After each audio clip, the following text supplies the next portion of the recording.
పేరుతో ప్రజాస్వామ్య విధ్వంసం అనే పేరుతో పుస్తకం రాస్తే బాగుంటుందనేది నా అభిప్రాయం తెలియజేస్తూ ఉన్నాను నేను. ఎందుకంటే ఇది మనం మేములు ఊరికే చంద్రబాబు మీద కోపంతో చెప్పే మాటలు కాదు కదా. చంద్రబాబు నాయుడు మీద ఎన్టీఆర్ గారు ధ్వజమెత్తినటువంటి తీరు, ప్రజాస్వామ్యాన్ని చంద్రబాబు నాయుడు ఎంత పరిహాసం చేశాడో 94 తర్వాత, అంటే 95లో, అదేవిధంగా ఎవరైతే ఈ తెలుగుదేశం పార్టీ వ్యవస్థాపక అధ్యక్షుడు ఆయన్నే 26వ తారీఖున, ఆగస్టు 26వ తారీఖున మరి పార్టీ అధ్యక్ష పదవి నుంచి స్వయంగా చంద్రబాబు నాయుడు గారు తొలగించి మరి ఆయనే అధ్యక్షుడిగా అనౌన్స్ చేసుకున్నటువంటి ఆ చరిత్ర కూడా వీళ్ళు రాస్తే చాలా బాగుంటుంది, కంటిన్యూగా బాగుంటుంది. అయ్యా బాబు, రచయితకి నేను చెప్తా ఉన్నాను, అలాగే జనార్దన్ గారికి కూడా చెప్తా ఉన్నాను. బాబు, ఎన్టీఆర్ గారి మీద అంత భక్తి ఉన్నటువంటి మీరు ఎన్టీఆర్ గారి చివరిలో జరిగిన అన్యాయాల మీద కూడా ఒక్కసారి ఆ పుస్తకాన్ని మీరు బయటికి తీసుకురండి అయ్యా, బాగుంటుంది. వైస్రాయ్ హోటల్ సంఘటన కానీ, అదేవిధంగా లాస్ట్లో ఎన్టీఆర్ ఆస్తులన్నీ కాజేసినటువంటి సంఘటన కానీ, తర్వాత బ్యాంకులో ఉండే ఎన్టీఆర్ ఖాతాలను స్తంభింపజేసినటువంటి విషయం కానీ, తర్వాత ఆయన అధికారంలో ఉండగానే ఆయన పార్టీ అధ్యక్ష పదవి నుంచి తొలగించి తనే అధ్యక్షుడిగా అనౌన్స్ చేసుకున్నటువంటి విధానం కానీ, తర్వాత ఆయన ముఖ్యమంత్రి పదవిని అడ్డదారిలో లాక్కున్నటువంటి విధానాన్ని కానీ, వీటన్నిటిని గురించి కూడా చాలా స్పష్టంగా ఉంది చరిత్ర. ఇది లక్ష్మీపార్వతి చెప్పేటువంటి చరిత్ర కాదు.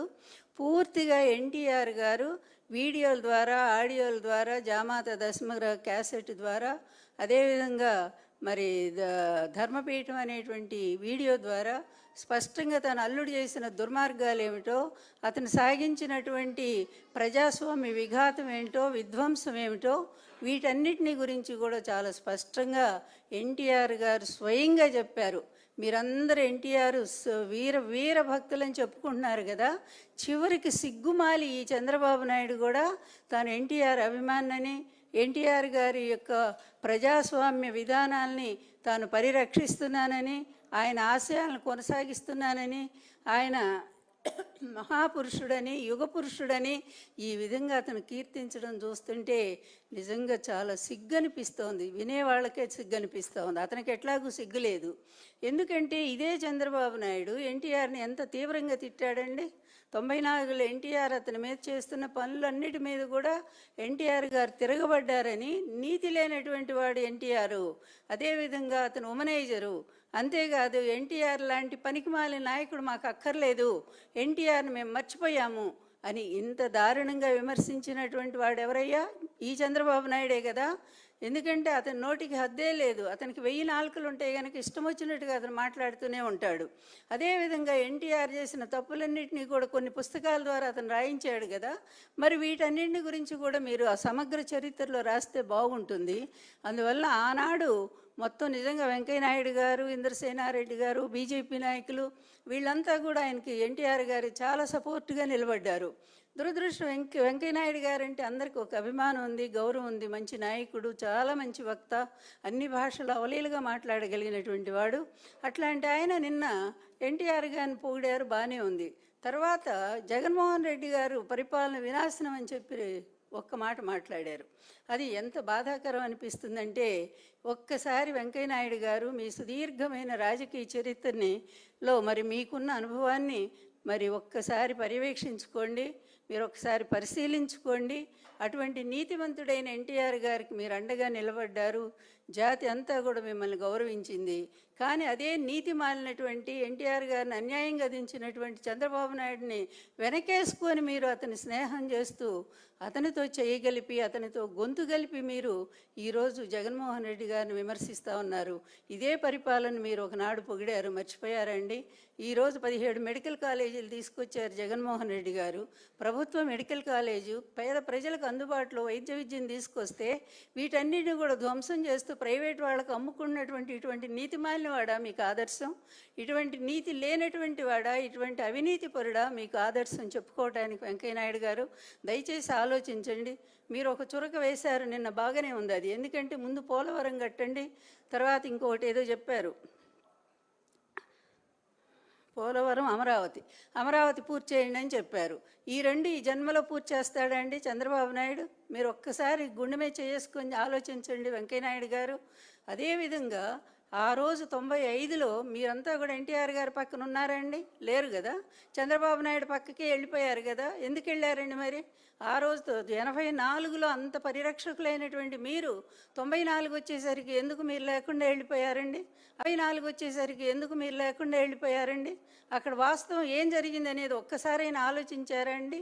నిజంగానే మీ నాయకులు గొప్పవాళ్ళండి. అద్వానీ గారు కానీ, వాజ్పేయి గారు కానీ, వాళ్ళు ఫోన్ చేసి ఎన్టీఆర్ గారికి సానుభూతి చెప్పారండి. కానీ మీరు ఒక్కరోజు కూడా ఆయన కలిశారండి వెంకయ్యనాయుడు గారు? ఇంకొక విషయం, జగన్మోహన్ రెడ్డి గారి హయాంలో ఇంతవరకు మీ మీ మీ మిత్రుడు ఎవరైతే ఉన్నారో ఈ చంద్రబాబు నాయుడు, మరి ఇప్పుడు 4 సార్లు ముఖ్యమంత్రి అయితే ఒక్కసారి కూడా మీరు ప్రాచీన భాషా కేంద్రాన్ని, తెలుగు భాషా కేంద్రాన్ని మరి ఎందుకు తెప్పించుకోలేకపోయారండి? అది జగన్మోహన్ రెడ్డి గారి టైంలో కదా. ఆయన వచ్చిన తర్వాత మీరు అడిగిన మేరకి కావలి దగ్గర, మరి నెల్లూరు దగ్గర స్థలాన్ని ఇచ్చి, ఆయన 5 ఎకరాలు ఎంతో ఇచ్చారు. అంత స్థలాన్ని ఇచ్చి మీకు అక్కడ బెంగళూరులో ఉండేటువంటి ఆ ప్రాచ్య కేంద్రాన్ని తీసుకొచ్చి దానికి ఒక బిల్డింగ్ కూడా కట్టి అయిపోయింది కదండి. అది ఎవరి వల్ల జరిగిందండి? వినాశనకారి, విధ్వంసకారి జగన్మోహన్ రెడ్డి అయితే తెలుగు భాషకు అంత పట్టం కట్టేవారండి? మీరు కోరుకున్న ఆశయాన్ని జగన్మోహన్ రెడ్డి గారు కదా నెరవేర్చారు. అంతేకాదండి, నాడు నేడు క్రింద ఎన్నో విద్యాకళ స్కూల్స్ని ఎంత బాగు చేశారండి. మీరంతా ఆ రోజు మెచ్చుకున్న వాళ్లే కదండి. ఒకవైపు పరిపాలన, ఒకవైపు సంక్షేమం, మరొక వైపు అభివృద్ధి. కొన్ని వేల కోట్లు, లక్షల కోట్ల పెట్టుబడులు సాధించింది ఎవరండి? జగన్మోహన్ రెడ్డి గారే కదా. అదేవిధంగా ప్రాజెక్టులు ఎవరండి తీసుకొచ్చింది? జగన్మోహన్ రెడ్డి గారే కదా. మరి ఇన్ని రకంగా ఇటు ప్రజల్ని చూసుకుంటూ మరొక వైపు రాష్ట్రాన్ని ముందుకు నడిపిస్తూ వేగంగా తీసుకుపోతుంటే ఈరోజు ఎంత దౌర్భాగ్య పరిపాలన ఉందండి. ఈరోజు ప్రతి వర్గం కూడా తిరగబడేటువంటి స్థాయి. రైతుల పరిస్థితి ఒక్కసారి చూడండి, కన్నీళ్లు పెట్టుకుని ఏడుస్తూ ఉన్నారు. మీ ప్రాంతంలోనే కదా. ఉల్లి రైతులేంటి, టమాటో రైతులేంటి, అదేవిధంగా మొన్నటిదాకా మిర్చి రైతులేంటి, అలాగే ఇన్ని రకాలుగా ప్రతి రైతు కూడా రోడ్డు మీదకి వచ్చి ఏడుస్తూ ఉన్నారే. ఇటు రైతు భరోసా కేంద్రాలన్నింటినీ కూడా మూతేసేసి వాటన్నిటికి కూడా దళారు చేతుల్లో పెట్టినటువంటి చంద్రబాబు నాయుడు మీకు ఆదర్శ నాయకుడు ఎలా అయ్యాడో చెప్పండి వెంకయ్యనాయుడు గారు. ఎందుకంటే మీరు ఆలోచిస్తారు కనుకనే మిమ్మల్ని అడుగుతున్నాం ఈ ప్రశ్నలన్నీ కూడా. విధ్వంస పాలన అయింది కాదండి. ఇదిగో ఈ చంద్రబాబు నాయుడే విధ్వంసకర పరిపాలన. మామను వెన్నుపోటు పొడిచి ఆయన పదవిలోంచి దించేసి చివరికి ఆయన ప్రాణాలు కూడా తీసినటువంటి వ్యక్తి ఆ రోజు నుంచి ఈ రోజు వరకు రైతులు ఉసురు పోసుకుంటూ బతుకుతున్నాడండి. అవినీతిలో 6 లక్షల కోట్లకు ఎగబాకిన వాడు ఇతను ఆదర్శ పరిపాలకుడు ఎలా అవుతాడండి? అందుకనే వాస్తవ చరిత్ర జనార్దన్ గారు, మీరు నిజమైనటువంటి అభిమానే మాకు తెలుసు.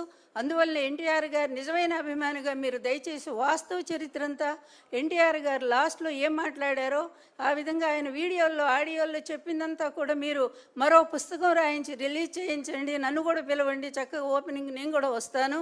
అంతే తప్ప ఇలాగ అబద్ధాలను మోసుకుంటూ ఇటువంటి మరి ఒక వెన్నుపోటుదారిని మీరు భుజాన మోసేటువంటి పరిస్థితి తీసుకురాకండి. ప్రజల్ని మళ్ళా ఇంకొకసారి తప్పుదారి పట్టించకండి. వాస్తవ చరిత్ర అనేది ఎప్పుడు కూడా చరిత్ర, అది కళ్ళ ముందు నిలబడుతూనే ఉంటుంది, మరింత బలంగా నిలబడుతూ ఉంటుంది. నేను కాకపోతే నా తర్వాత కూడా ఇంకా కొంతమంది ఈ చరిత్ర నిలబెట్టడానికి ప్రయత్నం చేస్తూనే ఉంటారు. కానీ ఇతను చేసిన చరిత్రకు చేసిన ద్రోహం, ఎన్టీఆర్కి చేసిన ద్రోహం మరొకటి మీరంతా అడుగుతున్నారు, ఎట్లయినా భారతరత్న సాధిస్తాం. ఆ మాట అనేముందో సిగ్గుపడండి, ఒక్కసారి సిగ్గుపడండి. భారతరత్న ఎట్లయినా పక్కన ఎవరిని పెట్టుకోనండి, ఆ వెన్నుపోటుదారిని పక్కన పెట్టుకొని మీరు భారతరత్న సాధిస్తూ ఉంటారా? భారతరత్న వాజ్పేయి గారు ఇస్తానన్నప్పుడు వెంకయ్యనాయుడు గారికి కూడా తెలుసు.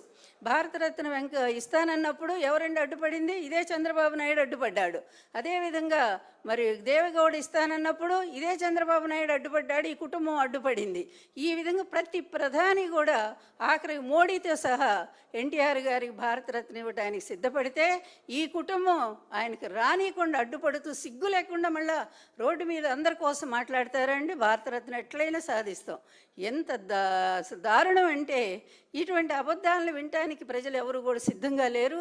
అదేవిధంగా నేను బ్రతుకున్నంత వరకు కూడా ఈ అబద్ధాలు మాత్రం నేను కొనసాగనివ్వనండి. ఎంత మోసం అండి, ఎంత అబద్ధం, ఎంత అవినీతి, ఎంత దారుణమైన వెన్నుపోట్లు ఎన్టీఆర్ గారి జరిగినాయో గుండెల్లో గుణపాలను గుచ్చేసి ఆయన ప్రాణాలు తీసినటువంటి దుర్మార్గుడు ఈరోజు ప్రజల ప్రాణాలు తీస్తూ ఉంటే అట్లాంటి వాడిని ఒక పెద్ద వీరుడిగాను సూర్యుడిగా పొగుడుతూ మీరు ఒక పుస్తకాలు రాయిస్తారా? ఇట్లాంటి పుస్తకాలు ప్రజలు చదువుతారని అనుకుంటున్నారా? నిజమైన చరిత్ర రాయాలనుకుంటే రాయండి. వాస్తవంగా ఏం జరిగిందో ఎన్టీఆర్ చివరి జీవితం రాయండి. అప్పుడు నిజంగా మిమ్మల్ని హర్షిస్తారు. గ్రంథ రచయితకు కూడా నేను చెప్తా ఉన్నాను, చివరి చరిత్ర 84 ప్రజాస్వామ్య పరిరక్షణ కాదు, 94 ప్రజాస్వామ్య పరిరక్షణ పుస్తకాన్ని మీరు